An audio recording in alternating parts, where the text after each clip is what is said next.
blindfold on. Is the blanket behind you still? Okay, just come really, really quickly. Thank you. Wait, I got wait, it. Olivia, what are you doing? What are you doing, Tom? Olivia, what are you thinking? Halo guys, sawadikap. Gimana kabar pacar kamu? Masih belum putus? Atau sudah bosan? Atau kamu masih jomblo aja? Tenang aja, jangan berkecil hati. Bagi yang sudah punya, semoga lakang terus. Dan untuk yang belum punya, berusahalah. Pasti ada jalan guys. Banyak jalan kok menuju ke Roma. Oke, pada kali ini saya sebagai anak gawang Wakabayashi akan melanjutkan alur cerita film Bird Box yang sebelumnya. Tanpa panjang lebar kali tinggi, kita masuk intro dulu. Check it out.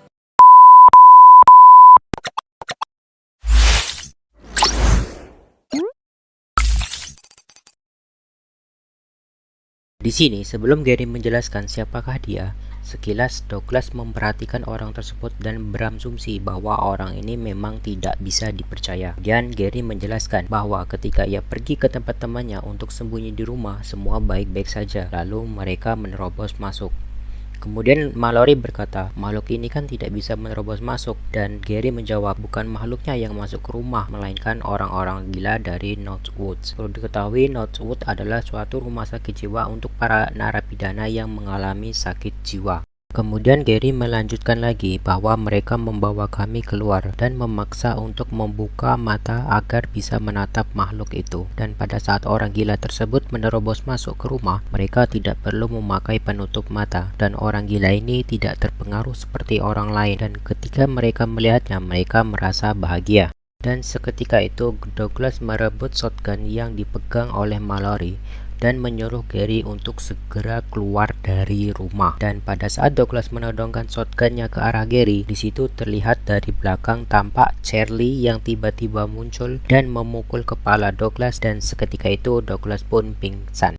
Kemudian pada saat di dalam kamar, Olympia berpesan kepada Mallory bahwa jikalau terjadi apa-apa dengan dia ke depannya nanti, ia berharap Mallory mau merawat bayinya. Kemudian Mallory mengasihkan dia sesuatu, yaitu Hello Kitty, ya sebagai tanda kekeluargaan dari mereka. Kemudian Skin berlanjut maju, tampak Hello Kitty-nya Olympia sedang dipegang oleh Girl. Di sini Mallory telah berusaha mendayung selama hampir 38 jam dan tampak arus sungai mulai deras, dan Mallory mengadakan rapat bersama Boy dan Girl. Ya, karena sebentar lagi mereka akan melewati arus yang jeram, dan saat itu terjadi, salah satu dari kalian akan punya tugas yang penting, yang artinya salah satu dari kalian harus melihat, dan siapapun yang melihat, ia harus memberitahu kemana harus mengarah agar bisa menuju ke arah yang benar, karena jika Mallory yang melihat maka mereka tak akan selamat. Kemudian Girl berkata, bagaimana kalau kami melihat sesuatu? Lalu Boy menjawab, biar aku saja yang melihat. Kemudian Mallory menjawab, biar saya yang putuskan siapa yang harus melihat nanti. Kemudian Skin berlanjut mundur, tampak Olympia sepertinya ia mual-mual, dan pada saat itu ia mengeluarkan air ketuban, yang artinya waktunya ia untuk melahirkan. Di sini mulai terlihat curiga dari wajah Gary yang sepertinya ia cuek dan biasa-biasa ketika melihat hal tersebut. Dan pada momen itu Mallory juga terlihat kesakitan pada perutnya. Tampak di sini Douglas ia dikurung di garasi mobil. Pada saat Mallory mengambil ember untuk keperluan Olympia melahirkan, tiba-tiba ia juga mengeluarkannya. Lalu Tom menyadarinya dan membawanya menuju ke ruang atas dan bergabung bersama Olympia. Di sini bisa kita lihat akan segera terjadi double birthday. Pada saat semuanya sibuk di atas, di sini terlihat aneh pada Gary. Ia menyetel musik lalu bergoyang-goyang, dan seketika itu ia mengeluarkan gambar-gambar yang sepertinya mirip genderuwo lalu menggambarnya. Nah, dari sini bisa kita asumsi bahwa kemungkinan gambar tersebut ialah wujud dari makhluk entitas itu, dan Gary ini mungkin telah menjadi pengikut fanatik makhluk tersebut. Terlihat di sini Mallory telah melahirkan bayi laki-laki, sedangkan Olympia melahirkan bayi perempuan. Sepintas Gary mendengar tangisan bayi tersebut, lalu ia membawa burung dan memasukkannya ke dalam freezer. Hal yang dilakukan Gary dilihat oleh Douglas bahwa memang dari awal Gary tidak beres. Nah, dari sini kita bisa melihat perubahan yang terjadi pada mata Gary. Lalu ia membuka semua penutup jendela dan dari kejauhan tampak Tom melihat gambar-gambar yang sebelumnya digambar oleh Gary. Pada saat Tom mendekati gambar tersebut, begini Douglas telah berusaha memberitahukan kepada Tom bahwa ada yang aneh pada Gary karena ia telah memasukkan burung-burung itu ke dalam freezer dan kemudian Tom mengeluarkan burung itu. Lalu tiba-tiba muncul Gary dari belakang yang memukul kepala Tom hingga pingsan. Dan seketika itu Gary menghampiri Douglas. Nah, dari sini Douglas melihat mata Gary yang mana hal tersebut menandakan bahwa Gary adalah pengikut dari makhluk itu. Lalu Gary pun membuka pintu garasi agar Douglas bisa ikut melihat makhluk itu. Tetapi dengan sekuat hati, Douglas menutup matanya dengan kedua tangannya. Kemudian Gary menuju ke ruang atas dan melihat kedua bayi dari Olympia dan Mallory dengan wajah yang penuh bahagia. Seketika itu, Gary pun membuka semua penutup jendela yang ada di ruangan tersebut. Di sini, secara langsung Olympia membuka matanya dan melihat makhluk itu dan terpengaruh untuk melakukan bunuh diri. Sebelum ia melakukannya, Mallory sempat berusaha untuk merebut bayi dari Olympia. Dan sebelum bunuh diri, Olympia sempat mengasihkan bayinya pada Mallory. Dan seketika itu Olympia lari menabrak jendela dan jatuh dari lantai 2. Kemudian dengan secara paksa Gary membuka kedua mata nenek Charlie dan nenek Charlie pun melihat dan terpengaruh, lalu ia menusukkan lehernya sendiri dengan gunting. Di sini tampak Mallory berusaha dan melindungi dirinya dan kedua bayi menggunakan selimut. Kemudian muncullah Douglas dengan shotgunnya. Entah bagaimana di sini ia bisa lolos dari garasi mobil tadi. Walaupun di sini Douglas memegang shotgun, tetapi ia cukup kesulitan untuk membidik Gary dengan mata tertutup. Dan Gary mencoba untuk meyakinkan Douglas membuka matanya agar melihat betapa indahnya makhluk itu. Dengan keyakinan yang teguh, Douglas tetap menutup matanya dan berusaha membidik, yang akhirnya berhasil, tetapi tembakannya hanya menipis di bahu kanan Gary. Dan seketika itu Gary pun mendorong Douglas dan mereka berdua pun jatuh dari lantai 2. Yang akhirnya Gary pun menusuk Douglas dengan gunting, kemudian Douglas pun mati. Lalu Tom yang pingsan akhirnya mulai tersadar. Di sini ia mencoba untuk merebut kembali shotgun dan berhasil mengambilnya, dan seketika itu ia menembak ke Gary dan Gary pun tewas seketika. Kemudian Tom mencoba menghampiri Mallory dan berkata semuanya telah aman, tinggallah mereka berdua dan kedua bayinya yang masih hidup.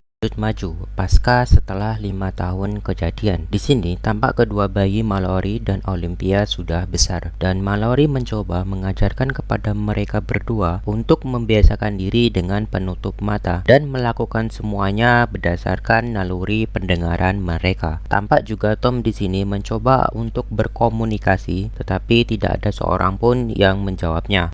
Lalu Mallory mencoba hunting sendiri, mencari rumah-rumah untuk mendapatkan apakah ada stok bahan pangan atau lainnya yang masih tersisa. Bisa kita lihat di sini, sepertinya Mallory mengambil semacam kain, entah apa maksud tujuannya mengambil itu. Dan tiba-tiba terdengar suara mobil menuju rumah tersebut untuk berkeliling-keliling mencari mangsa manusia-manusia yang masih hidup. Perlu diketahui, orang-orang tersebut adalah pengikut fanatik dari makhluk entitas itu, yang artinya mereka ini adalah orang-orang gila. Kemudian pun Mallory bergegas lari dan kembali ke tempat semula ia tinggal.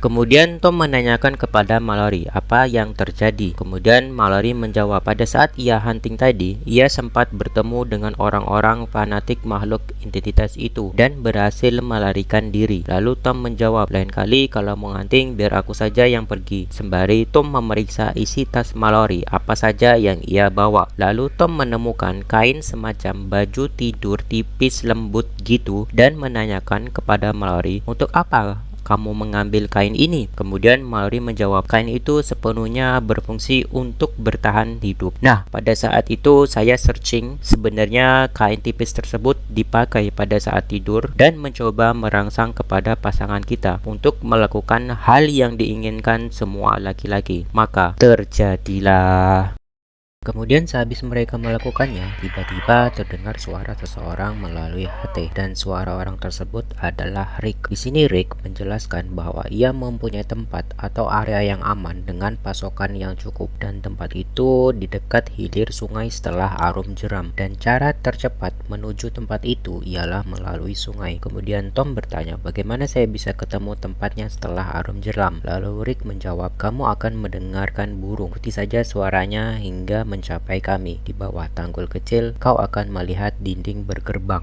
Kemudian di sini mereka berempat mencoba hunting bersama-sama untuk mencari stok bahan pangan yang masih tersisa di rumah-rumah kosong. Terlihat mereka bahagia sekali ketika pertama kali mencicipi sebuah roti rasa stroberi dan tiba-tiba dari luar terdengar suara mobil yang berhenti tepat di depan rumah tersebut. Ketika itu pun mereka panik. Di sini Tom menunjukkan kegentlemannya seperti saya. Ia menyuruh Mallory dan anak-anak untuk pergi keluar lewat belakang. Sementara Tom mencoba mengalihkan perhatian mereka. Tampak di sini ada 5 orang gila atau pengikut fanatik dari makhluk itu. Pada saat Mallory melarikan diri, salah satu dari pengikut itu mengetahuinya dan setelah itu Tom berhasil menembaki 3 orang gila tersebut, tetapi satu orang hanya menipis di bahu kanannya. Di sini para pengikut makhluk tersebut mencoba untuk merayu Tom agar membuka dan melihat betapa indahnya makhluk itu. Terdesak dikeroyok, akhirnya Tom membuka penutup matanya dan berhasil menembak mati 2 orang lainnya. Yang selanjutnya sisa 1 orang ia kejar. Kemudian di sini tiba-tiba makhluk entitas itu pun datang menghampiri Tom dan sebelum Tom terpengaruh untuk bunuh diri, ia berhasil menembak mati 1 orang gila lainnya yang mengejar Mallory. Lalu ia pun bunuh diri dengan menembaki dirinya sendiri. Tampak di sini Mallory sedih atas kehilangan sosok Tom. Tenang Mallory, masih ada saya. Akhirnya pun mereka bertiga melanjutkan perjalanan melalui sungai, mengikuti petunjuk yang diberitahukan oleh Rick sebelumnya. Kemudian Skin berlanjut 42 jam di sungai. Di sini mereka telah mendekati Arum Jeram, yang dimana salah satu dari mereka harus melihat untuk memberi arah yang benar. Nah, di Skin sebelumnya kan sudah dirapatkan siapa yang harus melihat. Sekilas ketika Mallory melihat Girl, ia ingat tentang Olympia, dan dari 2 raut wajah kedua anak itu sepertinya Mallory tidak tega untuk membiarkan mereka melihat, dan akhirnya diputuskan tidak ada satupun yang boleh melihat.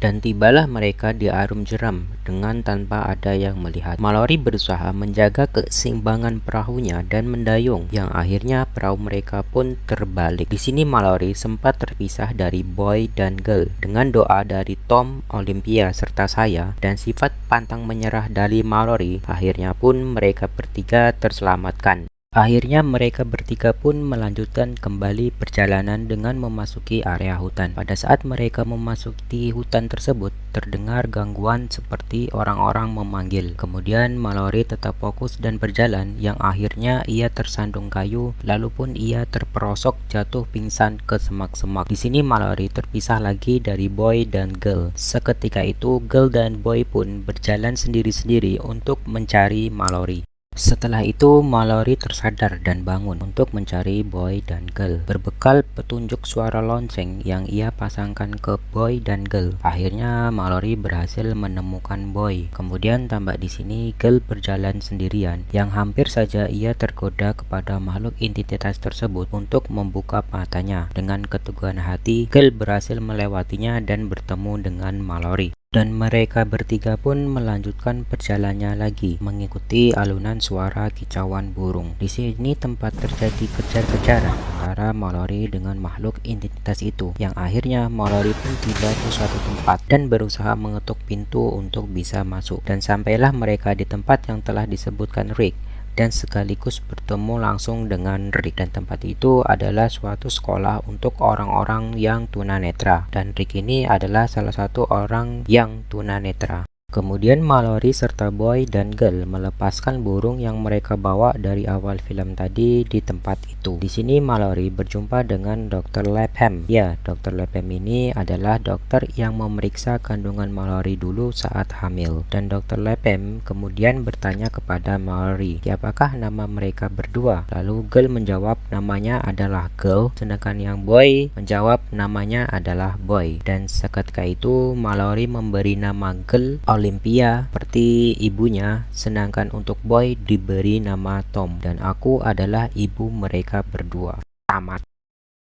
Well, secara overall filmnya cukup bagus, mudah dipahami meski alur ceritanya dibuat terbalik, maju mundur, dan cukup menegangkan, tetapi tidak membuat saya terlalu tegang. Mungkin dikarenakan banyak film-film yang mirip dengan ini juga, seperti contohnya A Quiet Place. Nah, kalau untuk film yang satu itu jangan ditanya lagi guys, bisa membuat saya tegang seharian. Kesimpulannya di sini, meski tidak disebutkan asal muasal makhluk entitas itu dari mana, tetapi pada saat Gary menunjukkan gambar-gambar yang ia letakkan di meja, ya kurang lebih makhluk tersebut berwujud seperti itu.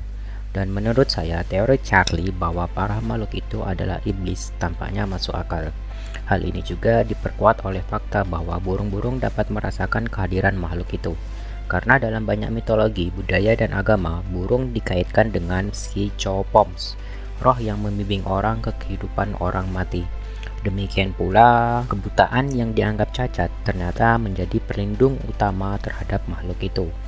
Rick dan orang-orang tunanetra lainnya tidak hanya kebal terhadap efek bunuh diri dan kegilaan. Mereka juga sangat siap untuk dunia di mana kemampuan beroperasi tanpa penglihatan adalah hal utama untuk bertahan hidup. Share dan like, serta nyalakan tombol notifikasinya agar saya semangat untuk meringkas-ringkas film yang selanjutnya. Akhir kata, see ya!